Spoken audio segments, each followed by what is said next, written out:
بسم اللہ الرحمن الرحیم الحمد للہ رب العالمین والصلاة والسلام علی سید الانبیاء والمرسلین۔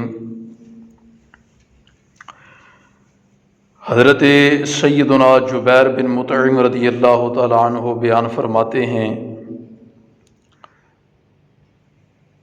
کہ رسول اللہ صلی اللہ تعالی علیہ وآلہ وسلم نے ارشاد فرمایا،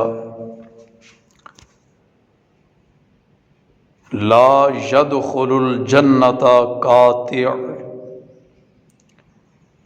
کہ قطع رحمی کرنے والا جنت میں نہیں جائے گا۔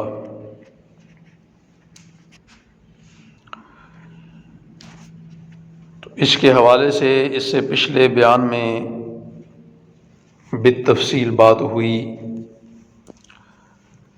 کہ وہ رشتے ناطے جو اللہ رب العزت نے مقرر فرما دیے ہیں، یہ اللہ کا نظام ہے،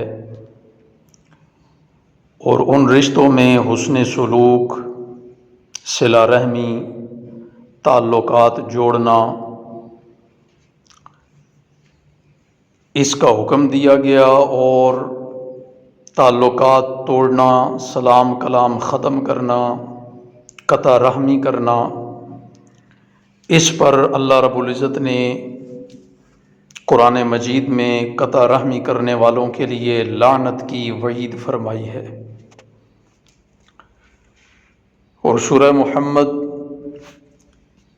صلی اللہ علیہ وسلم میں آیت پاک جس کا ترجمہ یہ ہے کہ بس تم سے تو اس بات کی توقع ہے کہ اگر تم والی بن جاؤ تو زمین میں فساد کرو اور اپنے رشتے کاٹ دو، اور یہی لوگ ہیں جن پر اللہ رب العزت نے لعنت کی، انہیں بہرا کر دیا اور ان کی آنکھیں اندھی کر دیں۔ تو بڑی سخت وعید اللہ رب العزت نے بیان فرمائی۔ تو اس میں ایک اشارہ بھی موجود ہے کہ عموماً دیکھا جاتا ہے معاشرے کے اندر کہ وہی لوگ رشتہ داریاں ختم کرتے ہیں جن کے پاس کچھ پیسہ آ جاتا ہے، جن کے پاس کچھ مال و دولت آ جاتا ہے۔ زمین میں جب وہ والی بنا دیے جاتے ہیں اللہ کی طرف سے، تو پھر وہ ظلم و زیادتی کرنے لگتے ہیں، ظلم و ستم کرنے لگتے ہیں، رشتے توڑنے لگتے ہیں، زمین میں فساد پھیلانے لگتے ہیں۔ تو ایسوں پر اللہ کی لعنت ہے، اللہ نے انہیں بہرا کر دیا ہے اور ان کی آنکھیں اندھی کر دی ہیں۔ اور حضور نبی رحمت علیہ السلام نے ارشاد فرمایا کہ قطع رحمی کرنے والا جنت میں داخل نہیں ہوگا۔ اللہ رب العزت ہمیں محفوظ فرمائے۔ جبکہ حکم تو یہ ہے کہ جو قطع رحمی کرے اس کے ساتھ صلہ رحمی کی جائے، یعنی جو تعلق توڑے اس کے ساتھ تعلق جوڑا جائے، جو سلام کلام ختم کرے اس سے سلام کلام کیا جائے۔ اور صلہ رحمی کہتے ہی اسے ہیں کہ رشتہ دار اگر تعلقات منقطع کر دیں تو ان سے رشتہ جوڑا جائے اور ان سے حسن سلوک کیا جائے۔ اور ایک درجہ صلہ رحمی کا یہ ہے جسے مکافات کہا جاتا ہے کہ رشتہ دار اچھا سلوک کریں تو ان کے ساتھ بدلے میں اتنا ہی اچھا سلوک کیا جائے۔ جبکہ صلہ رحمی کا حقیقی تقاضا یہ ہے کہ رشتہ دار اگر برا سلوک کریں تو ان کے ساتھ آپ اچھا سلوک کرو،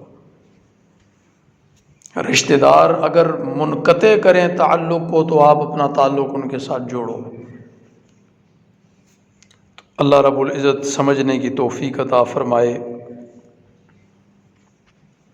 اور وہ رشتے ناطے جو اللہ رب العزت نے قائم فرمائے ہیں، اللہ رب العزت نے مقرر فرمائے ہیں، ان رشتوں میں حسن سلوک کرنے کی اللہ ہمیں توفیق عطا فرمائے۔